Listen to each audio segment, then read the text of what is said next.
if they are in a place where they are barely making ends meet? Yes. What tip would you give them? The early springtime is the time to really look at the numbers. What happens if it's spring outside, but it's winter in my wallet?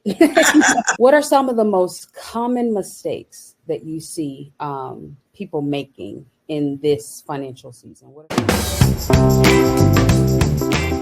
Hey, Sugar. So today we are about to get into the nitty gritty and talk about finances. Whether you got a lot or a little, having a clear grasp on your finances is critical when thinking about your goals. Not just your financial goals, any goals. You have a goal to get healthier.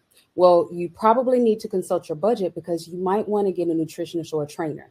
Want to start a business, own a home, get married? Sugar, it does not matter. Ensuring that we have a sound financial plan is a key to success. Now that summer is on the horizon, it's a great time to take a close look at our finances before we plan the trips and run to the store to buy a whole new summer wardrobe. And here to help us with that is Pamela Sams of Jackson Sams Wealth Strategies. Hi, Pamela. Hey, Sugar, how are you? Hey, Pamela. Pamela, so glad to have you here with us, the financial guru. But you know what? Just tell all the sugars. Who are you? Yes, Pam Sams, Jackson Sams Wealth Strategies. I'm really here to drop some financial nuggets on you. I call myself the financial navigator because it's so much going on in this world of finance that we really need to be aware of. And sometimes you can get into sticky spots that you don't want to be in. So you need a financial navigator to kind of help you navigate the finances in your world.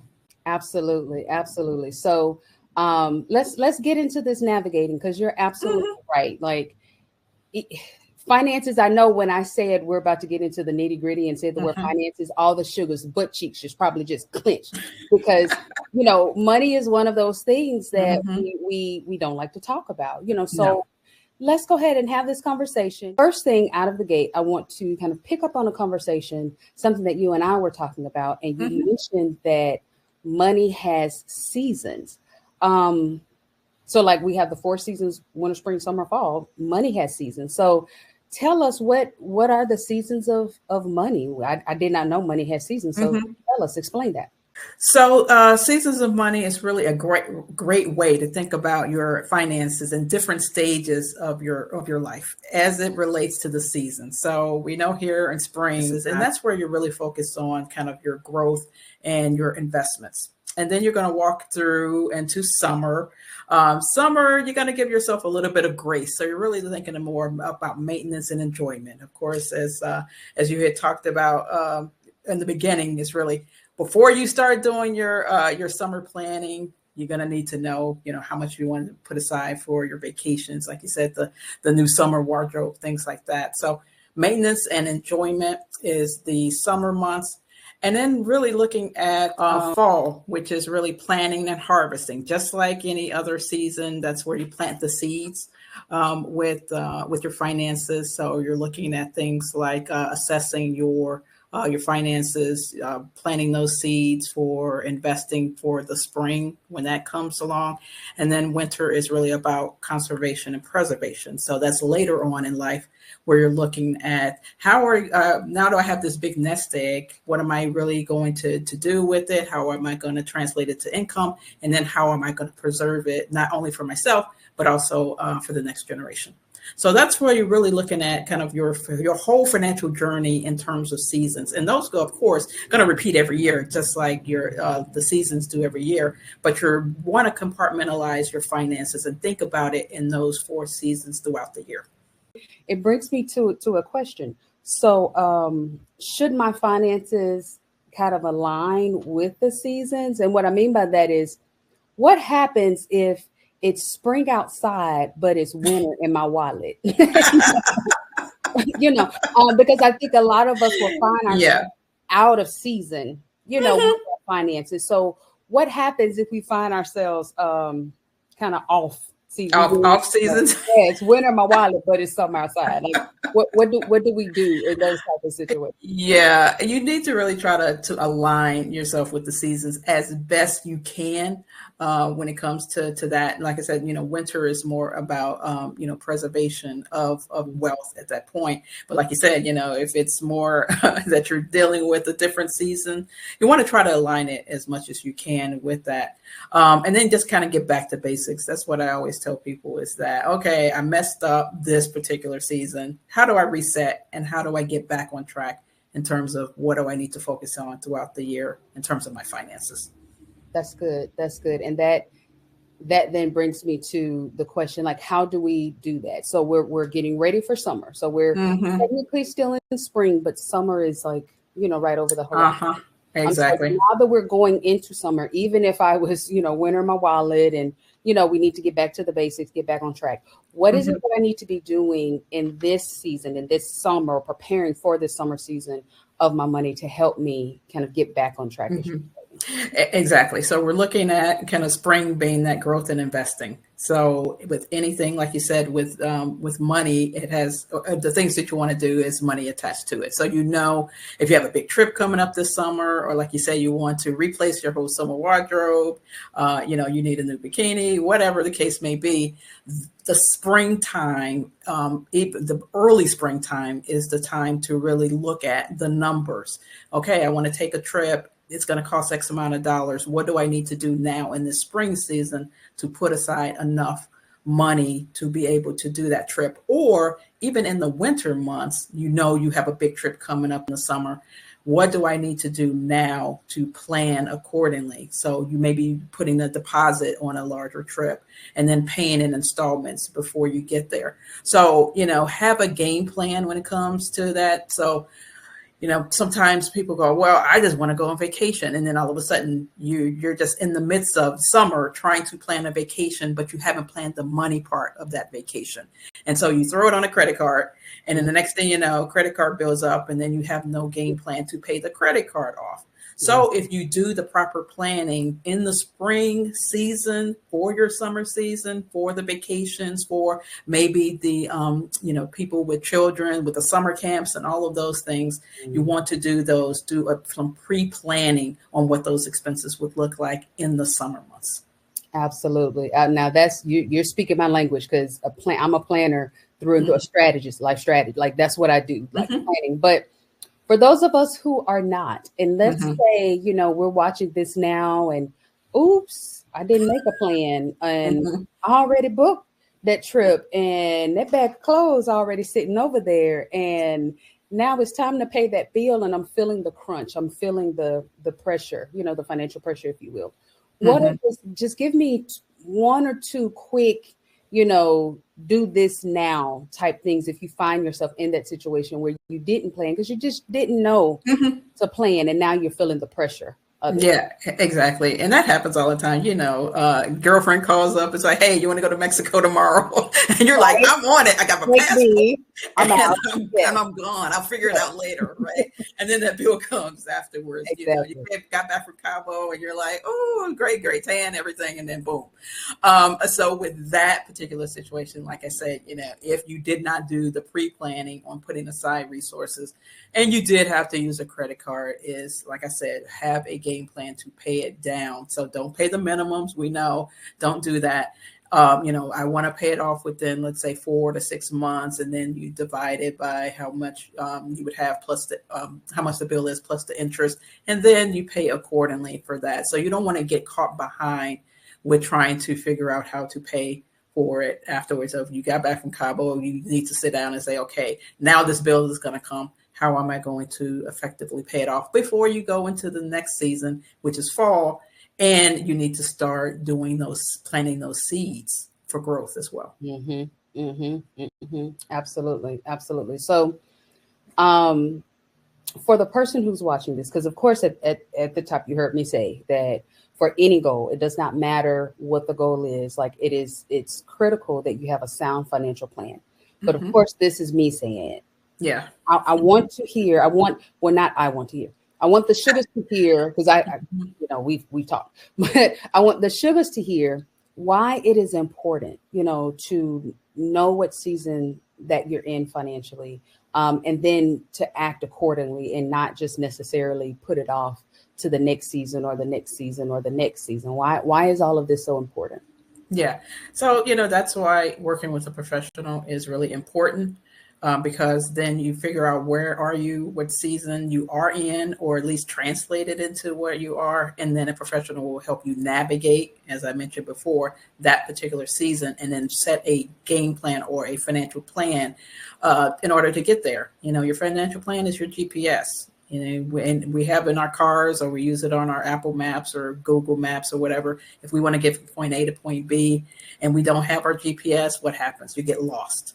It's the same thing with your finances. If you don't have a financial plan in place and know where you are in those particular financial, the seasons of your finances, then you're going to get lost and you don't know how to navigate appropriately. And you may be doing some things that you should not be doing in that particular season. Mm-hmm. Mm-hmm, mm-hmm. And that brings up a perfect segue to the question that I also wanted to ask.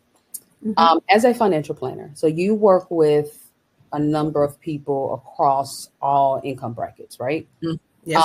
So you've seen, the top of summer and all the way down to, okay, we outside a little bit, you've seen and everything in between. Mm-hmm. What are some of the most common mistakes that you see people making in this financial season? What are some of the most common ones that you see? Mm-hmm. Well, here we are in spring. So the common mistakes I have is just the growth and the investment part of it. So that's your spring part. So not put enough resources or even not knowing what to put away. So if you're planning for, later on in life for retirement, what does that number look like? What do you want to do in retirement? How much money do you need to save? This year, I probably have about 4 or 5 people retiring. 2024 must be the year that everybody's like, I've had it. I need to retire. Yeah, my mom. So exactly. And so we have been doing the work all along. And now we're at the point where, okay, how do I crack this nest egg? What is my retirement paycheck going to look like on my own? So having pre-planned, or at least knowing how much that number is going to be, that's where I see where people fall, is that you want to retire at some point, but do you know exactly what number you're going to need? Now, that's going to be different for everyone, depending on, longevity, where you're going to live, what are you spending money on? And, do you still own your home? Do you want to pay it off? There's a variety of different variables that you do need to understand, but not knowing, the target. Not knowing the target, you're never really going to get there in order to put aside the amount of money. We're probably, a lot of people are, working in kind of the 9 to 5s. They're putting money way into 401k, but what does that look like? Where is that bottom number going to be in retirement to have you saved? And is it going to be enough? So that's where I see people fall down, is not knowing their numbers for the future, but then also knowing your numbers on a day-to-day. What is your income? What are your daily? What are your expenses in your household? Yes. How much do you owe people? So your net worth number is your assets minus your liability. You need to know what you're bringing in and what's going out on a regular basis in order to know what that season looks like in the future for retirement, that preservation and distribution phase. If you didn't do enough in your spring months to save and invest, then you may be a little bit behind the curve. Yeah. And this is so good, because a lot of times we don't think about money until we have to think about money. You know what I mean? It's like, I'm not thinking about money unless something needs to be paid, or, I have an emergency, or, and so as you're talking about retirement and, things like that, for my sugars that are in, their 20s, that's the last thing, on their mind. Even some of my sugars that's my age, 30, 40s, we're not thinking about, retirement. Yeah. So to hear you say that in this, spring, getting ready for the summer, to think about things that are not necessarily just right here. So it's not just the Cancun trip. It's about, okay, when I get to be 70. Yes. What is, do I want to keep going to Cancun?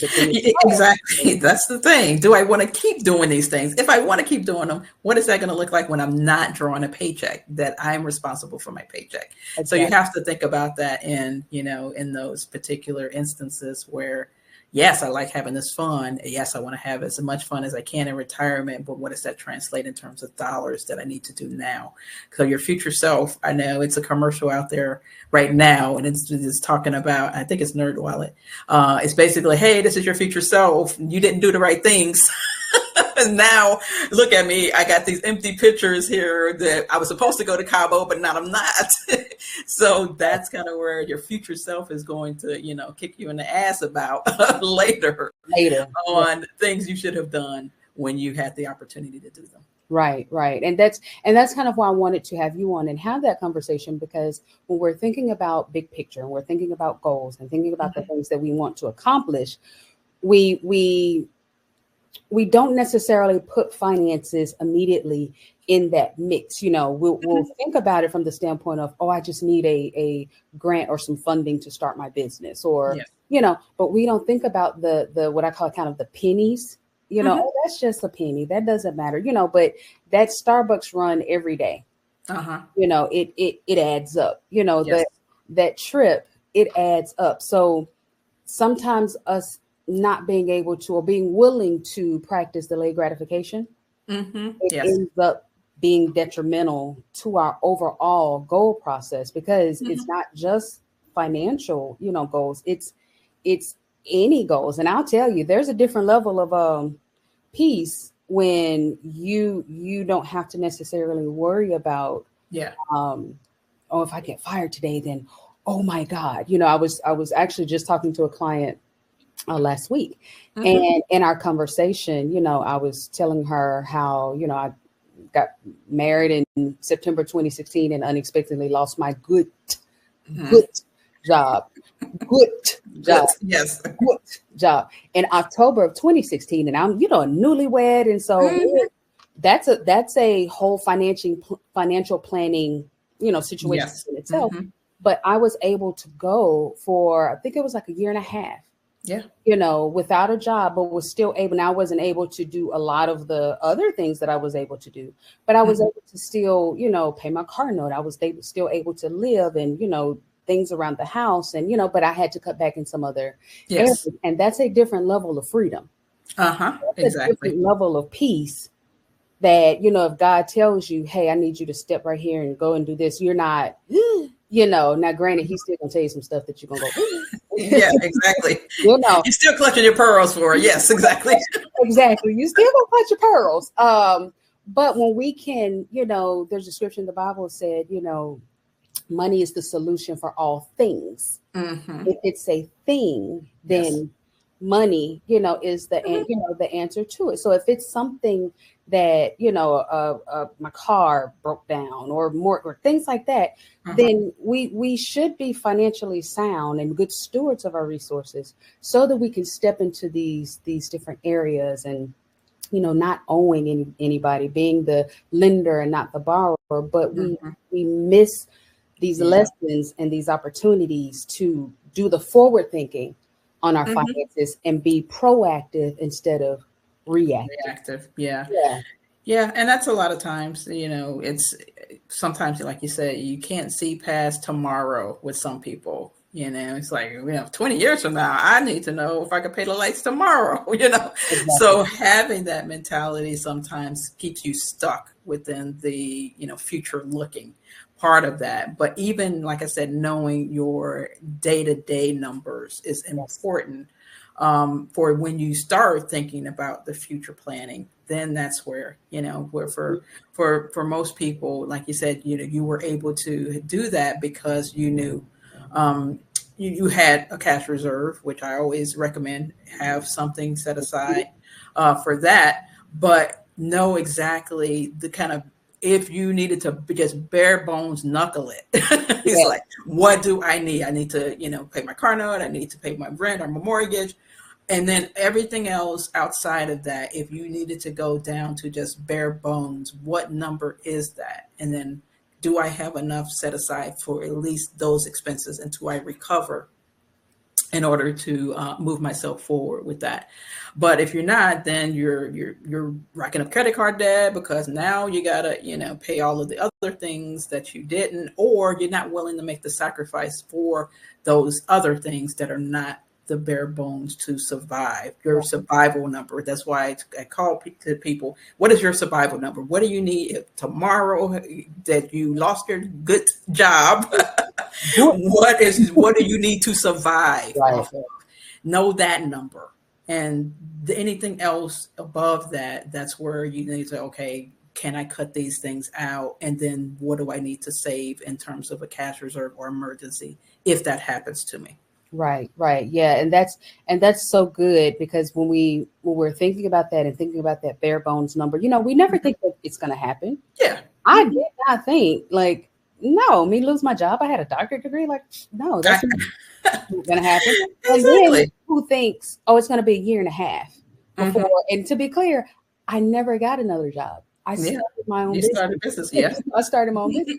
So we don't think about those things, happening or, being a reality until Hmm. they are. And then we're, like you said, white knuckling it and Yeah. just, holding on for dear life. So it's one of those, this is a principle that I always like to have the conversation around because there's a lot of emotions that are also tied when it comes Yes. to money. So when you say kind of getting to the bare minimum or getting to, Hmm.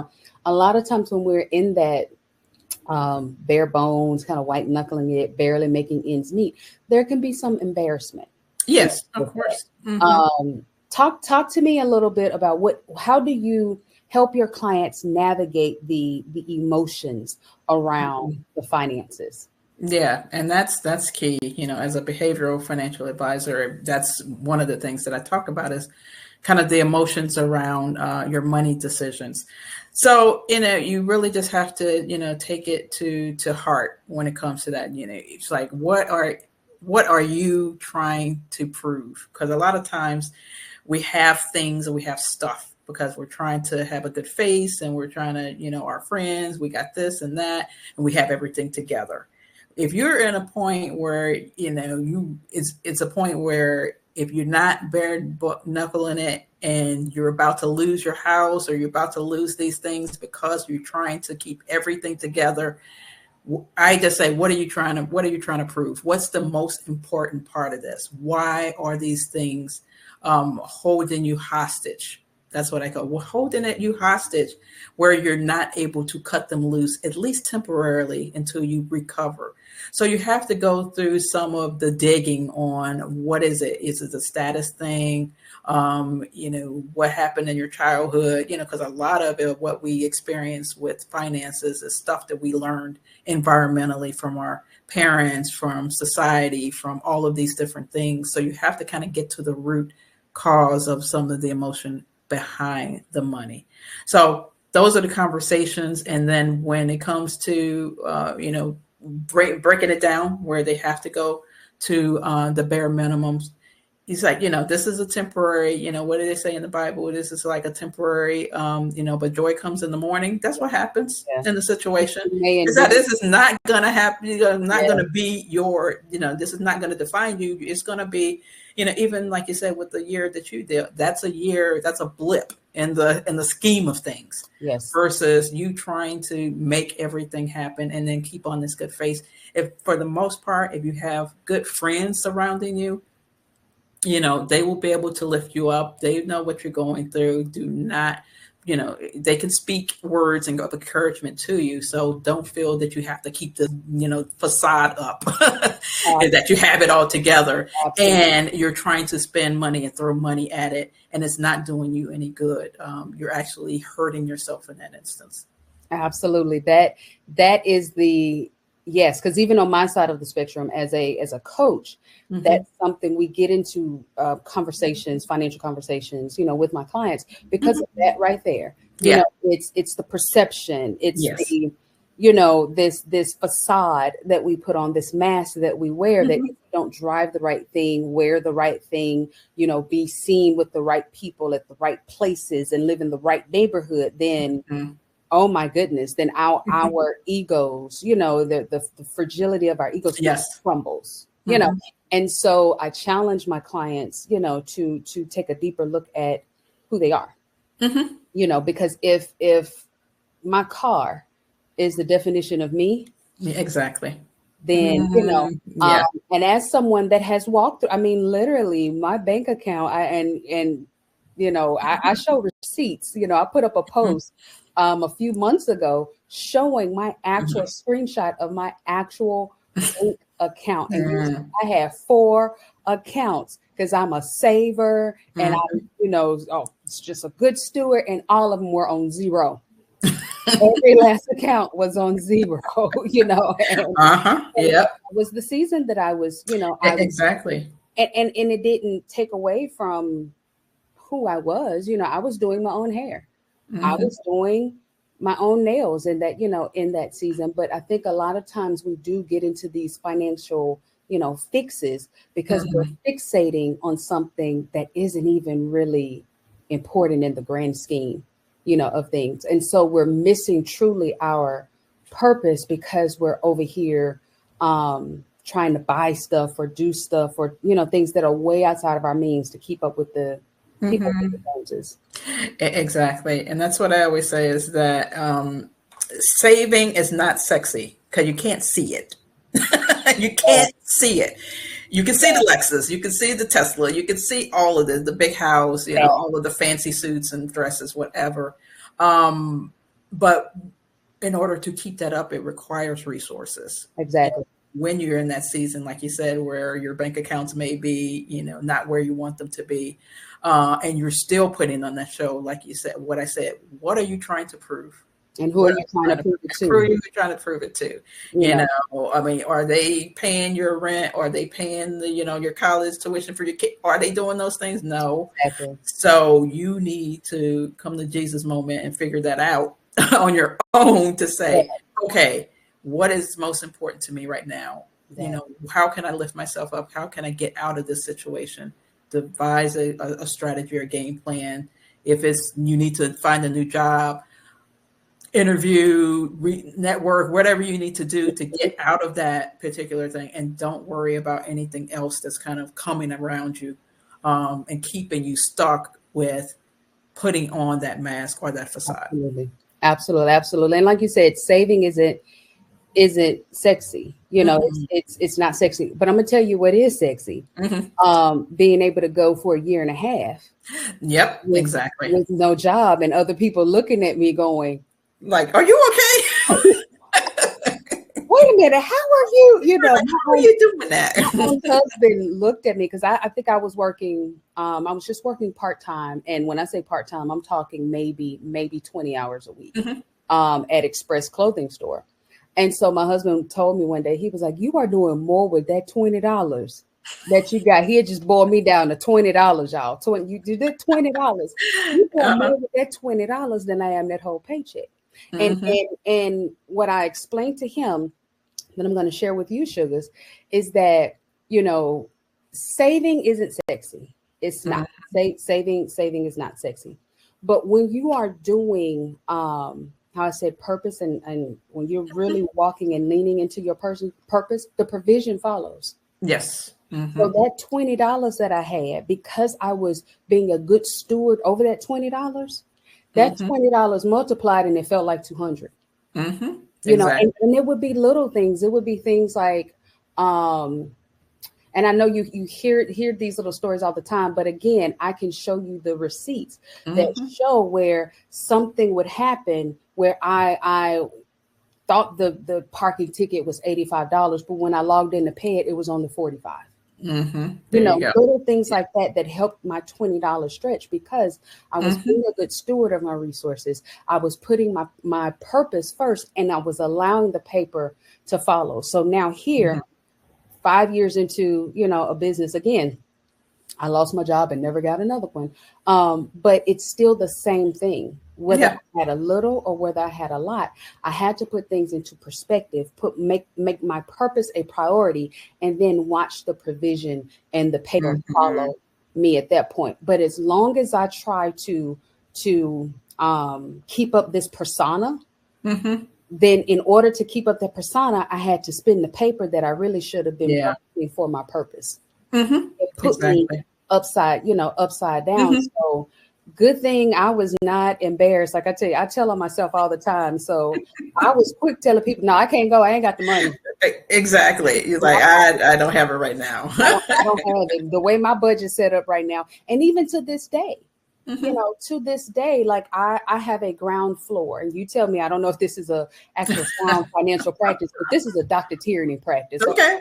I have a ground floor of when my bank account gets to this, I ain't got no money. Yeah. Mm-hmm. That's it. I don't now that does not mean literally that my bank account is Yeah, like yeah, zero. exactly. But I mean, that's where you put, like you say, you have your own floor or That is your my own, like, ground. okay, I have X amount of dollars, let's say for dining out or hanging out with friends or whatever monthly. Once you hit it, boom, okay. If you come at me, it better be some free stuff. You know what I mean? That, Or come hang out at my house. We can look at that's Netflix. We can do something different. But something different. if I got to go out, we can eat Absolutely. dinner and drinks and all of that. Absolutely. I'm not with that right now. So Absolutely. you do have to set those, like you said, though, that budget limit or that floor on categories, like dining out. That's what I see a lot of times is people, dining out, hanging out, or door dashing, whatever it is. That's where I see most inflated budgets or people, just with those entertainment Yeah. expenses and have not kind of curbed it or at least set themselves at a limit where they would be able to have the fun, but at a cost on what you're willing to That's on spend par for with that what they particular are. month. Yeah, exactly. And Mm-hmm. this goes along with boundaries. So Yeah. we're gonna go deeper, sugars. We'll have a whole nother conversation about boundaries. So be Mm-hmm. sure to stay tuned, like and subscribe so you don't miss that conversation on boundaries. But this is where you have to have boundaries. Yes. Your finances are concerned and really communicate and enforce those boundaries and not be worried about what someone else thinks about them. So, like you said, once I hit my ground floor and that's it, like there is nothing else in my eating out budget. When the girls call, we're going to brunch, we're going to, no, I can't. No, I can't. Yeah. I won't go, or when my sorors are going to Miami to go visit campus and Oh, yeah. catch y'all next time. And this is Dr. Tyranny Yes. that still has no problem looking. No. Yeah, no, is that, and I think a lot of times is that No. we get FOMO, and you see the pictures on Facebook, you're like, doggone it, I should have went to that thing because everybody's smiling, and like you said, I do the same thing, with my sorority sisters as well. It's like, y'all doing too much this month. I will pick 2 or 3 things that I'm gonna do, and then that's it. I'll see cute pictures of y'all or whatever, but you need to set, like you said, those boundaries and pick and choose on the things that you want to do. And, save the rest for later and put for that another day. Into your emergency fund. Sorors will always be doing something. That's what I'm saying. They're always gonna be doing something. Always be doing something. The brunch is always gonna be brunching. Cancun always gonna be Cancuning. Like it's always going to be there. And the thing that I teach, my clients is how to say no and not feel guilty or shame for their no. So my mom has this thing, and she would, oh, Terry, you just cheat. No, you just cheat. No, I'm not cheating because no, I buy what I want, but I've already budgeted it in. I know exactly, where the numbers are going to, to line up. And I only move in accordance with what my budget tells me I can do. Exactly. So a lot of times when we are having to say no, and if it's something, because we as humans, we're selfish. We want what we want, right? Of course. And so when we want it. When we want it, exactly. And so if your friend or your mom or your sorors or whoever wants you to come on the trip with them, of course they're going to. Oh, girl, come on, you want to. Oh, girl, you don't be cheap. Oh, you can do it. And you're the one that have to. It's your bills. It's your budget. It's your boundaries. It's your financial goals. It's your whatever goal you have. You have to be the one that's strong enough to say no. Yes. Yes. Look them square in the eye and say no, and understand that they don't understand why you're saying no, because it's not their dream. It's not their goal. It's not, they don't understand what it is that you're trying to do. You do. You do. Yep. Exactly. And so standing firm in that so that you can ultimately achieve your goals and not just giving in, because then once you go on the trip and come back, they're not going to help you pay your bills. I know. You just got to, pay those bills. So making sure that you're a good check on our emotions, because that's the thing that really, like you said, it drives our budgets right. It does. Yeah, exactly. And sometimes, we rob Peter to pay Paul to do these things. That And you're like, okay, that's not how you're going to be doing it. And then it's like, oh, I'll cross that bridge when I get to it. The bridge is coming. Okay. the bridge is here. The bridge is here. Now what? Okay. Now what? Now the rent's due, the mortgage is due, and you spent it on the deposit for the Cabo trip. Okay. Exactly. You're like, what are you thinking? So do not sacrifice your fixed expenses. Like I said, the bare bones, if something you need those to survive, your survival number. If you're using that for fun stuff, no, you got it all twisted. You really need to focus on setting aside a proper amount for, I have what I call fun buckets with clients. I was like, okay, you're going to do the trip, you're going to do this. Let's set aside, let's carve out some of that to put money aside for that fun stuff you want to do. Right. But everything else out there, that's your survival number, that's your future numbers. That's what we're really focused on. Absolutely. Absolutely. So, and thinking about the survival number, and really knowing our numbers and how to even, because some of us is like, okay, you're saying numbers and sets and wait, what do I do now? I remember you talking once about a financial matrix. So, matter of fact, let's do this from two parts. Let's do this from two parts. What would you tell the person? What's the one tip or the one thing to help them wrap their minds around the financial, where they are financially, if they are in a place where they are barely making ends meet? Yes. What tip would you give them? Yeah, now that's a challenge, barely making ends meet, but you still need to know your numbers. So what are you bringing? What does that net paycheck look like? What are you bringing into the household? And then from there, you go through all of your bills. What is your rent going to be, or your mortgage, and what's your car note and your cell phone and all of that, all the way down to if you're going to do that Starbucks coffee. We're going to put it down there for now, but we may be able to. So I do, like I tell my clients to do a T chart. So everything on the left is generally all your fixed expenses. I need my mortgage, I need my insurances, all of those things. And then on the other side are all of the other things that you spend money on, the Starbucks and the, your nails, your hair, whatever would be what they call discretionary expenses. Those are the ones that you can cut out or eliminate or reduce if you need to. And then everything else on that left hand is your survival number that you need to pay those to survive. And you have to kind of match it up with your income. So if you are kind of just making ends meet, are there things on that other right-hand side of the discretionary that you can cut out, eliminate, or at least reduce for a little bit? I know sometimes people go, well, I don't want to cut that out. Okay, maybe you have a goal that you want to save a certain amount of money for, like, say, 4 to 6 months.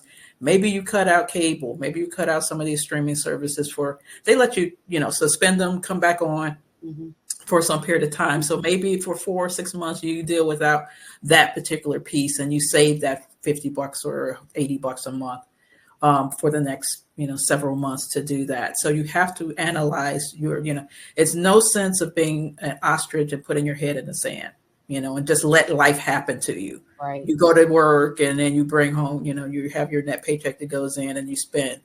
You really need to understand the lay of the land when it comes to your finances, even if you're making ends meet, because there's can be some things that you can eliminate out of your budget that you think you're tight, but you're not, because of the other side. Like I told you before, there may be some things like, I got to do this, I got to do that. You don't got to do anything, but the survival number, anything else over here, see if you could at least deal without it for a certain period of time until you're able to increase that number that you're bringing, your take-home pay. Or even if you, do a side hustle, if you know that survival number and you only need, let's say, another $200 or $300, or is there another, is there a way that I can generate another $200 or $300 a month from a side hustle or a gig or something like that? Yeah, that's a really good point. And I love what you said, that a lot of times we think that we're really tight financially, but we're not. Really analyze what we're spending our money on. We may find that extra $200-$300, kind of being siphoned away, and subscriptions that we don't even realize we still exactly just automatically deducting from our account that we've forgotten about. Yeah. Now what about the other side of the spectrum? What about the for the people who are not, in the making ends meet, but they're on the other side of the spectrum where the bills are paid, everything is fine, wheels on the bus go round and round. What would be the thing that you would tell them? Like, what is the one thing that they would need to start to do, or the tip or the strategy that they would need to use in order to make sure that everything is humming along in the direction that's ensuring their continued financial success? Exactly.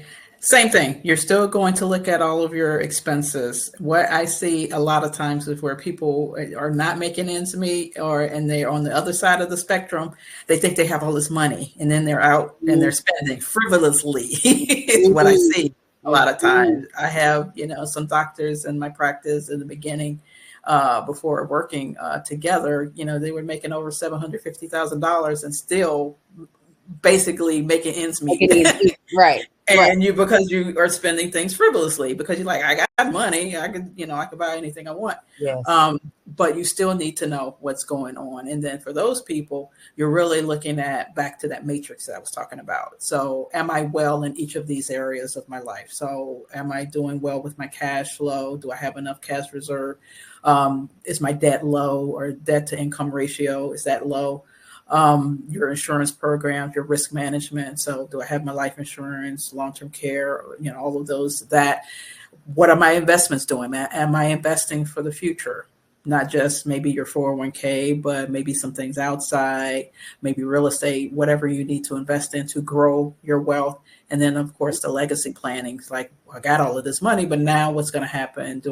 How do I transfer it to the next generation properly in the most efficient manner, and making sure you have that? So really going back to the matrix with those people. Everybody needs to follow the matrix, but especially for people who have the extra, is that in order to make sure things are you're being good stewards of your money, and that you're well in each of those areas, instead of, now I got this extra money at the end of each month, I think I'm going to go spend it. I need, if you have extra money at the end of the month, you will find something to do with it, unless it has an assignment. And that's why I tell people, if you have it, your money needs to have an assignment.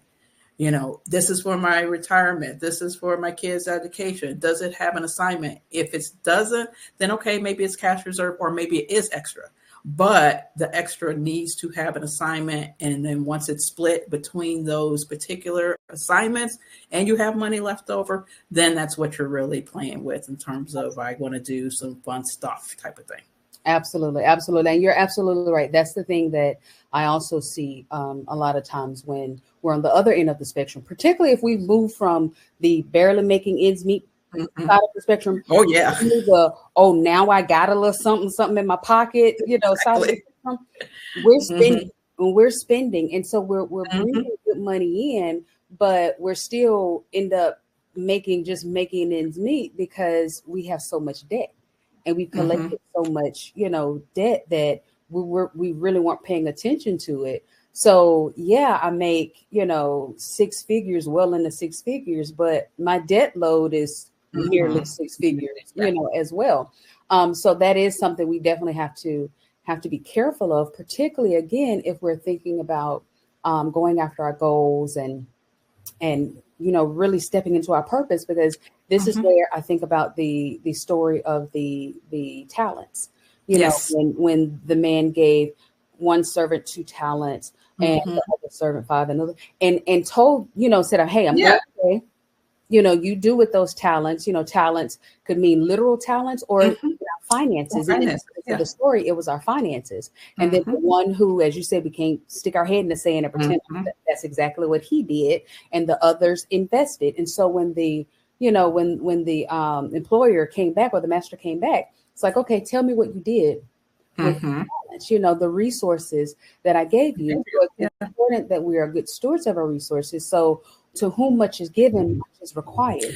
So those of us that are on the side of the spectrum that have, plenty of resources, and we're not, struggling to make ends meet, it's all the more important that we also, pay close attention to what we're doing with those resources, because then if we don't be good stewards of it, then we can cut off how much they're getting, because in that parable, the master ended up doubling, Yes.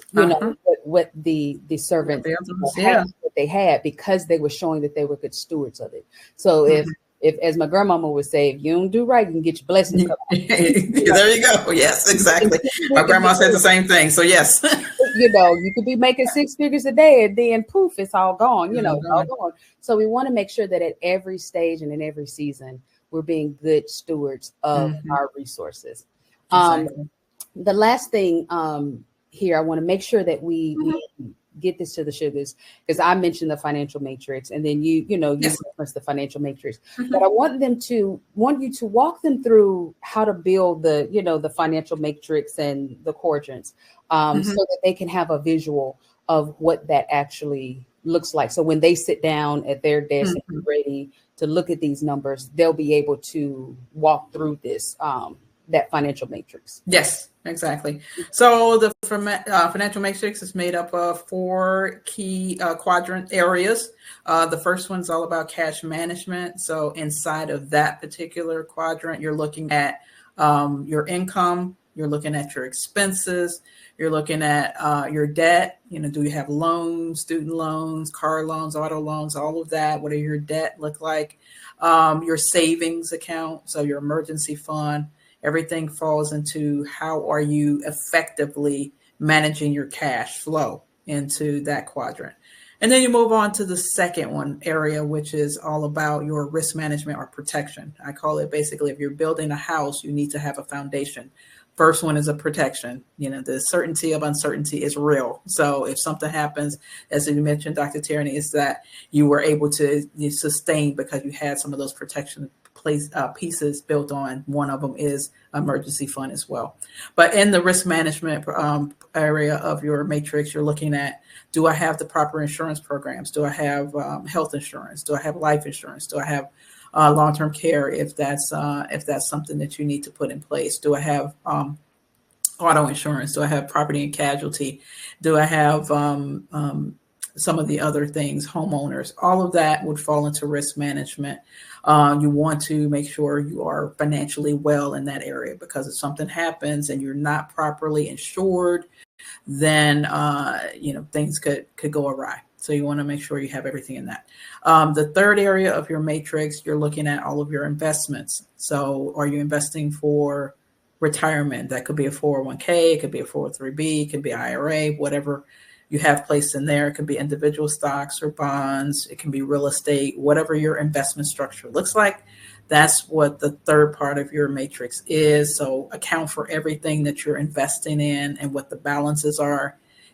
You wouldn't believe how many times that I ask people what their investments are and they have no idea what the balance is. So have a spreadsheet or some place to keep an area where you know what the balance is of all of your investments. And then the final part of your matrix is your legacy planning. So do you have the proper documentation to transfer wealth? That is a will. It could be a trust. It can be making sure you have a power of attorney on your accounts, your healthcare directives. If something happens, you became incapacitated, who's making the decisions on your behalf for your health care? So those are really some of the areas. So you want to sit down and look at your finances, divide them up within that matrix, give yourself a grade. Am I doing okay? What I usually do with my clients is that, okay, how are we doing in this area? What do you give yourself a grade? I give myself a C. Okay, what do we need to do to get to an A? Do we need to, pay down our debt? Do we need to do certain things? Same thing with all of the other areas of the matrix. Give yourself a grade. If you don't like the grade, basically A through F. If you're on the F spectrum, you know what that means. You got some work to do. You got some work to do in order to get up to an A. It's like in school. Can I get extra credit or something? Whatever. So, extra credit, i.e., side job. Yeah, exactly. That's the extra credit in the financial world. That's what you need. So that's what people need to kind of sit down and break up their finances in those areas and see how financially well you are. Yeah. This is so good. This is excellent. Now, as you're saying this and thinking about some of the terms that you use, long-term care, like beyond retirement. Yes. I know my sugars that are in their 20s, early 30s is like, I don't have to worry about that. Yes, sugar, you do. Yeah. There's not an age limit to making your financial matrix, and start thinking about, these things. Honestly, the reason why I was able to go for a year and a half when I lost my job, I was 35 at the time when I lost my job. It's because of the things that I did in my 20s. Yes. That enabled me to be able to do that at 35. And there's some decisions I'm making right now, in my 40s, that I know I won't see the benefit of until I'm in my 60s and my 70s, and so making sure that we don't just think, oh, that's just for, us seasoned sugars. No, sugar is for all sugars. It's for everyone. Funny story. I have a client. She's been a client for about 4 or 5 years now. I think she was 29 or 30 when she first came, and I was going through her matrix together, and she was telling me she even had a funeral plot, and I was like, "Girl, you really in advance." She's like, "Okay." I was like, "All right, don't see no 30-year-olds actually have that far advanced, but." She had already planned her fumes. She had already planned. This is what could happen. We have this set aside. So hey, some people are well in advance and they put it together that way. Absolutely. So yes, no matter where you are, you get your first job, you get your first investment with your retirement plan through work, same thing. Absolutely. You want to look at it. You also want to look at your paycheck when you first get started. Know what comes out. Just take, whatever net happens to land in your bank account. Analyze your pay stub. What is coming out? What's FICA? I know a lot of times people don't know what that is, but how much are they taking out for taxes? That's kind of future stuff with Social Security and Medicare, but it's taken out. Not just when you get your W-2. Yeah. When you when you fill out your employment paperwork, W-4, how many exemptions? That's going to affect your net pay, but it's also going to affect how much you owe Uncle Sam if you do owe Uncle Sam. Yeah. So know all of those numbers from your paycheck, even when you get started early on understanding your paycheck. Yeah. Yeah. There's so much. We could literally just talking for hours on different facets of it. But rest assured, sugars, Pamela will be back. This is your first time seeing her, but it will not be your last time seeing her, because we will go through all of the seasons and talk about all of these things in more detail. But for now, Pamela, if the sugars want to reach out to you to get some one-on-one help and help me with my matrix, tell them where they can reach you, how to contact you. Tell the sugars how they can work with you. Oh, definitely. So first, probably contact would be on my website. It's jacksonsams.com, JACKSONSAMS.com. Wealth of information that you can learn, but it also has an intake form. So you can request information from me, and then our office would follow up with you and set up your complimentary consultation. You can follow me on social media, Facebook and Instagram at Jackson Sams Wealth. And if anybody's still on X or Twitter or whatever the heck they're calling it these days, it's Jackson Sams WS, because they limit those characters as well. But that's basically how you would get in contact with me. Would love to hear some feedback from this as well, and help you put together anything that you need in terms of your matrix, or get you started with some information on financial planning. Absolutely. Absolutely. Thank you so much, Pamela, for coming on today and talking with me and the sugars and sharing your expertise with us. I think all of us, it doesn't matter, all of us have some homework. Yes. Everybody, all of us have some homework to do. Everybody, you got it. Everybody, no matter age, income bracket, everybody got some work that we can be doing. But I thank you so much for giving us a piece of your time today and sharing your expertise with us. Sugars, that is all for today, but be sure to like and subscribe so that you don't miss a thing. Again, Pamela will be back, so make sure you hit that bell so that you don't miss it. All right, Sugar, until next time, Sugar, take care. Bye-bye.